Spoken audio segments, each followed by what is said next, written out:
नमस्कार प्यारे साथियों, आज पढ़ेंगे इंसुलेटर।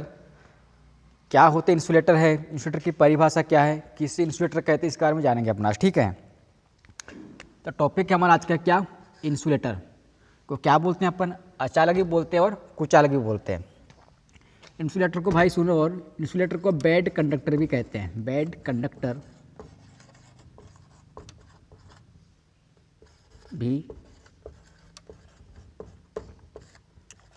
कहते हैं। ठीक है, देखो भाई किसे कहते हैं कुचालक। ऐसे पदार्थ जिसमें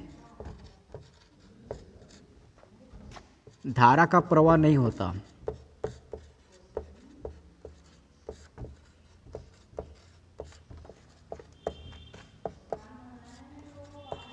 उसे क्या कहते हैं अपन, कुचालक कहते हैं। ऐसे पदार्थ जिसमें करंट का फ्लो क्या है, नहीं होता, उसे क्या कहते हैं अपन, कुचालक कहते हैं। और उसे क्या कहते हैं अपन, बेड कंडक्टर भी कहते हैं।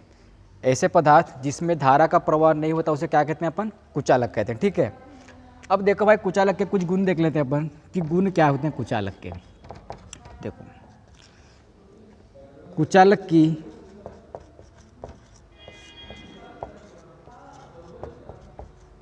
अंतिम कक्षा में, कुचालक की अंतिम कक्षा में इलेक्ट्रॉन की संख्या, कुचालक की अंतिम कक्षा में कितने इलेक्ट्रॉन होते हैं भाई, 8 होते हैं। कितने होते हैं, 8। कुचालक की अंतिम कक्षा में इलेक्ट्रॉन की संख्या कितनी होती है, 8 होती है। ठीक है, अब देखो आदर्श कुचालक, आदर्श कुचालक का रेजिस्टेंस कितना होता है, तो याद रखना भाई, आदर्श कुचालक का रेजिस्टेंस कितना होता है, अनंत। क्या होता है, अनंत। क्या होता है भैया, अनंत, मतलब इनफाइनाइट होता है। अगर बात कर ले आदर्श कंडक्टर की, तो क्या होता है, शून्य रेजिस्टेंस होता है। कितना होता है, शून्य। और बोल दे कुचालक पदार्थ का, कुचालक का रेजिस्टेंस बोल दे, मात्र कुचालक का रेजिस्टेंस, तो अपन क्या लिखेंगे भाई, कुचालक का रेजिस्टेंस वो होता है, कैसा होता है, उच्च होता है। कैसा होता है, उच्च होता है। आदर्श का मतलब होता है भैया पूर्ण कुचालक। आदर्श का मतलब क्या है, पूर्ण कुचालक, तो उसका रेजिस्टेंस कितना होगा, अनंत। और बोल रहे सिर्फ कुचालक का रेजिस्टेंस, तो वो क्या होगा, उच्च होता है। ठीक है, अब देखो कुचालक में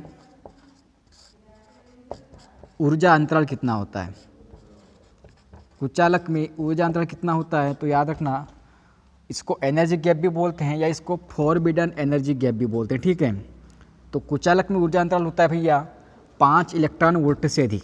कितना होता है, 5 इलेक्ट्रॉन वोल्ट से अधिक होता है। ठीक है, यहाँ तक क्लियर है। और देखो कुचालक पदार्थ का, कुचालक पदार्थ का ताप गुणांक कैसा होता है, कुचालक ताप गुणांक, ताप गुणांक होता है भैया इसका क्या, एनटीसी। कैसा होता है, अपन इसके बारे में पढ़ चुके हैं पहले ना। एनटीसी का मतलब क्या होता है, निगेटिव टेम्परेचर कोफिशिएंट, मतलब तापमान बढ़ेगा तो रेजिस्टेंस क्या होगा भाई, घटेगा। जब रेजिस्टेंस घटेगा तो कंडक्टेंस क्या होगा भाई, बढ़ेगा। समझ में आया क्या, मतलब किसी इंसुलेटर का तापमान अपन अगर इतना बढ़ा दें तो उसका रेजिस्टेंस क्या हो जाएगा, कम हो जाएगा, जिसमें चालकता क्या हो जाएगी, बढ़ जाएगी। और कुचालक की परावैद्युत सामर्थ्य, कुचालक की परावैद्युत सामर्थ्य उच्च होती है। कैसी होती है, उच्च होती है। और अपन लिख सकते हैं कुचालक पदार्थ, कुचालक पदार्थ उच्च तापमान सहन कर सकता है। कुचालक पदार्थ उच्च तापमान सहन कर सकता है। समझ में आया क्या भाई, कुचालक क्या है भैया, जिसमें करंट का फ्लो नहीं होता, उसे क्या कहते हैं अपन, कुचालक। इलेक्ट्रॉन कितने अंतिम कक्षा में, 8। रेजिस्टेंस कैसा है आदर्श कुचालक का, अनंत। तापमान कैसा है इसका, एनटीसी। ऊर्जा अंतराल क्या होता है इसका, 5 इलेक्ट्रॉन वोल्ट से अधिक।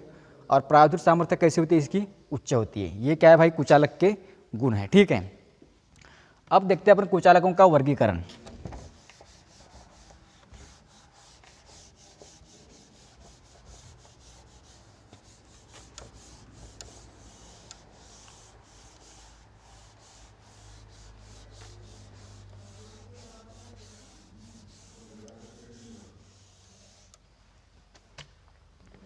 कुचालकों का वर्गीकरण, याद रखना भैया, अपन कुचालक को 3 प्रकार से वर्गीकृत करते हैं। जैसे अपन ने कंडक्टर में किए थे, पहला करते अपन भैया क्या, ठोस कुचालक। पहला क्या अपने पास में, ठोस कुचालक, मतलब सॉलिड इंसुलेटर। कैसा है ये, सॉलिड इंसुलेटर है। दूसरा अपने पास में क्या है, द्रव कुचालक। दूसरे क्या अपने पास में, द्रव कुचालक। और तीसरा होता है भैया क्या अपने पास में, गैसीय कुचालक। कैसे होते हैं, गैसीय कुचालक। तो देखो, ऐसे पदार्थ जो प्रकृति में कैसे पाए जाते हैं, ठोस अवस्था में पाए जाते हैं। ऐसे पदार्थ जो प्रकृति में कैसे पाए जाते हैं, ठोस अवस्था में पाए जाते हैं, उससे क्या कहते हैं अपन, ठोस कुचालक कहते हैं। जैसे भाई लकड़ी हो गया, लकड़ी कैसा है भाई, ठोस है। कांच हो गया, कांच कैसा है भाई, ठोस है। प्लास्टिक हो गया, प्लास्टिक कैसा है, ठोस है। तो ये कैसे कुचालक अपने पास में, ठोस कुचालक है ना। अपन इसमें रबर लिख सकते हैं, एस्बेस्टस लिख सकते हैं, पोर्सिलीन लिख सकते हैं। ये कैसे पदार्थ है हमारे पास में, कुचालक पदार्थ है। मतलब कैसे पाए जाते हैं, ठोस अवस्था में पाए जाते हैं।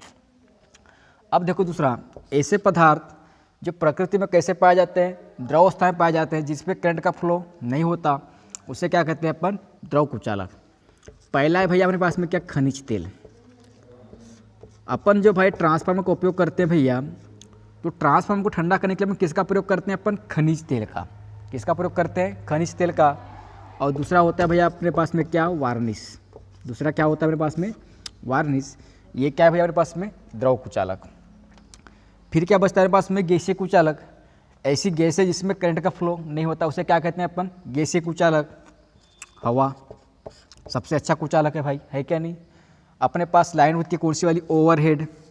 इनके बीच में कौन कार्य करता है, इंसुलेशन का। हवाई तो रहती है इनके बीच में, जो एयर रहती है, जो इन दोनों के बीच में क्या करती है, इंसुलेशन बना के रखती है। तो हवा क्या हो गई अपने पास, कैसी गैस हो गई हवा, गैसीय कुचालक। और कौन सी हो गई, नाइट्रोजन। और कौन सी हो गई, एक हाइड्रोजन। ये कैसी गैसें हैं, कुचालक गैसें हैं, मतलब गैसीय कुचालक है, जिनमें करंट का फ्लो नहीं होता। ठीक है, यहाँ तक क्लियर है।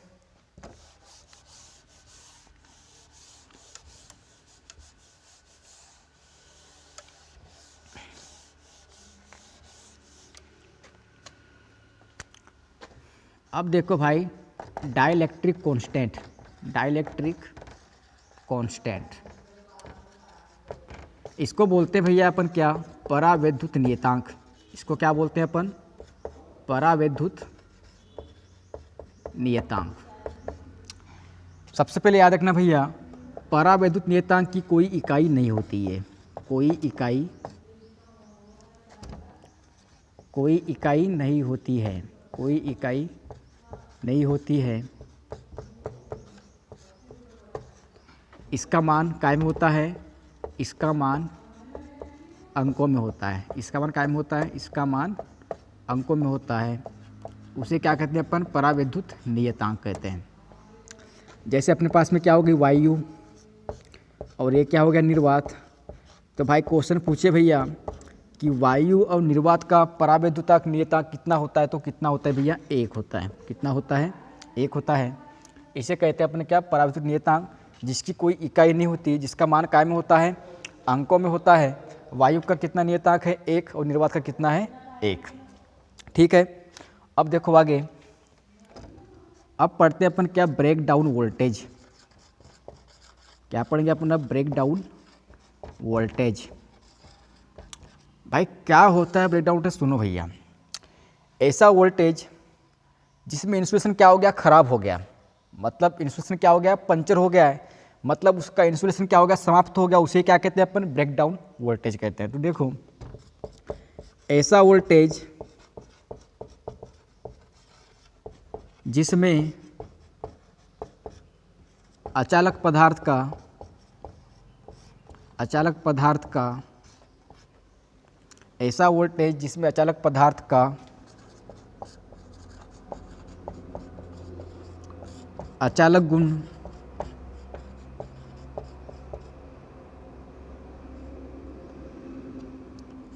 समाप्त हो जाता है या इंसुलेशन पंचर हो जाता है,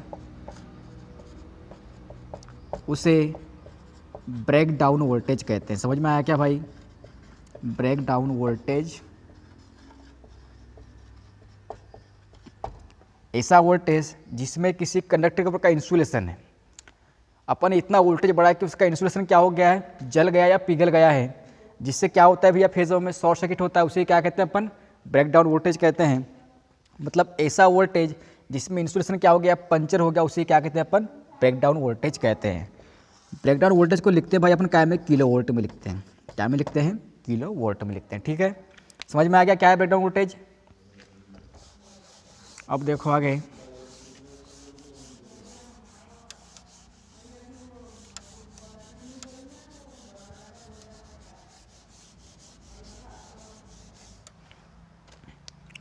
अब देखेंगे भैया अपन क्या डाइलेक्ट्रिक स्ट्रेन।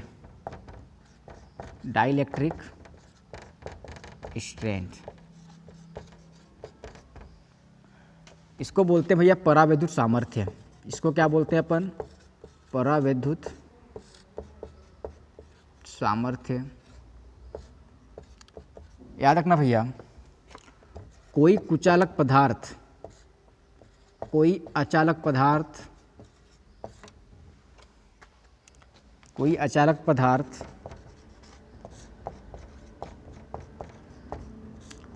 कितना वोल्टेज सहन कर सकता है, कोई अचालक पदार्थ कितना वोल्टेज सहन कर सकता है, वह उस पदार्थ की, कोई अचालक पदार्थ या कुचालक पदार्थ कितना वोल्टेज सहन कर सकता है, वह उस पदार्थ की परावैद्युत सामर्थ्य कहलाती है। क्या कहलाती है? परावैद्युत सामर्थ्य कहलाती है। क्या कहलाती है? परावैद्युत सामर्थ्य कहलाती है। याद रखना भैया, डायरेक्ट क्वेश्चन क्या में लेते हैं अपन? किलो वोल्ट पर एम लेते हैं। क्या में लेते हैं? किलो वोल्ट पर एम। जैसे कि भैया वायु की कितनी होती है परावैद्युत सामर्थ्य? वायु की होती है भैया 3 किलो वोल्ट पर एम। कितनी होती है? 3 किलो वोल्ट पर एम। और अपन बोलते हैं निर्वात की, तो निर्वात की कितनी होती है भाई? निर्वात की होती है अनंत। निर्वात की कितनी होती है? अनंत। पीवीसी की बोल देंगे तो पीवीसी की कितनी होती है? 50 केवी पर एम। कितनी होती है? 50 केवी पर एम। और अपने पास कौन से पदार्थ हैं? रबर की कितनी होती है?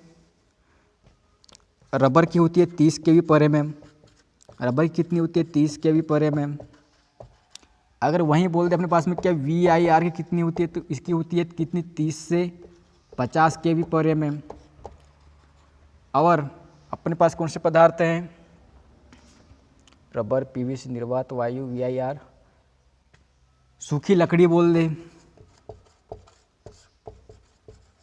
सूखी लकड़ी की होती है 0.4 से 0.6 केवी पर एम। और कौन से पदार्थ है अपने पास में? अपने पास में एक पदार्थ होता है माइका। माइका की होती है 20 से 200 केवी पर एम। और अपने पास में क्या होता है? रेजिन।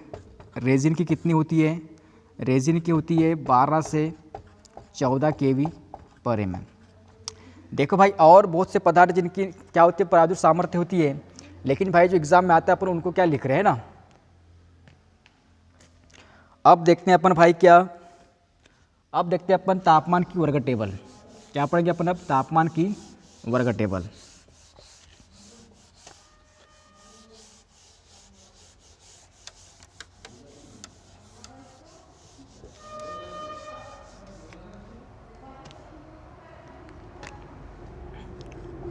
ये हो गया भैया वर्ग, ये हो गया तापमान,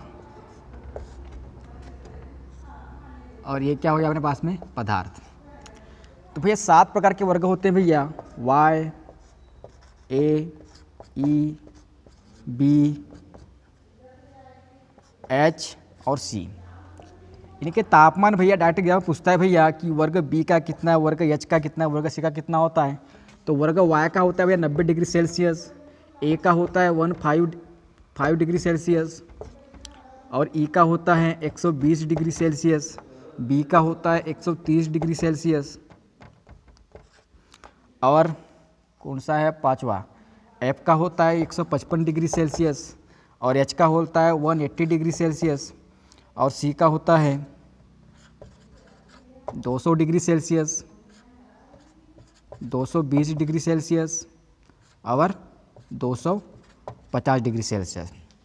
ये भैया इसका तापमान। डायरेक्ट क्वेश्चन आते हैं भैया इसके ना, इसमें आता है भैया सूत, रेशम, कागज, सामान्य पदार्थ आते हैं भैया। और वर्ग ए में क्या आते हैं भैया, सूत, रेशम और तेल में भीगा कागज, तेल में भीगा कागज, ठीक है। और इसमें आते हैं भैया एम्पायर, लेदराइट पेपर, और क्या आता है फाइबर, और क्या आता है फाइबर। और वर्ग बी में आता है भैया, वर्ग बी में आते हैं, वर्ग बी में आता है फाइबर ग्लास, अब्रक और एस्बेस्टस। क्या आता है, और भाई इसमें भी सभी आते हैं भैया वर्ग 155 में, लेकिन कैसे आते हैं, उच्च क्वालिटी के आते हैं। तो इसमें भी क्या लिखेंगे अपन, फाइबर ग्लास,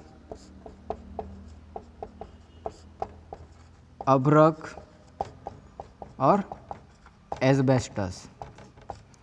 और 180 डिग्री में आते हैं अपने पास में क्या, फाइबर ग्लास, इसमें अपने पास एक माइका आता है, एक एलास्टोमोर आता है, और इसमें आता है अपने पास में क्या, फाइबर ग्लास, फाइबर ग्लास। और इसमें आता है भैया क्या, चीनी मिट्टी, कांच, क्वार्टज। तो ये रही भैया हमारी अच्छी क्लास भैया। अगर भाई कुछ गलती हुई तो अपन सुधार कर लेंगे। और भैया आपको क्लास अच्छी लग रही है भैया तो क्लास को लाइक शेयर करो यार, सब्सक्राइब करो। धन्यवाद भाई।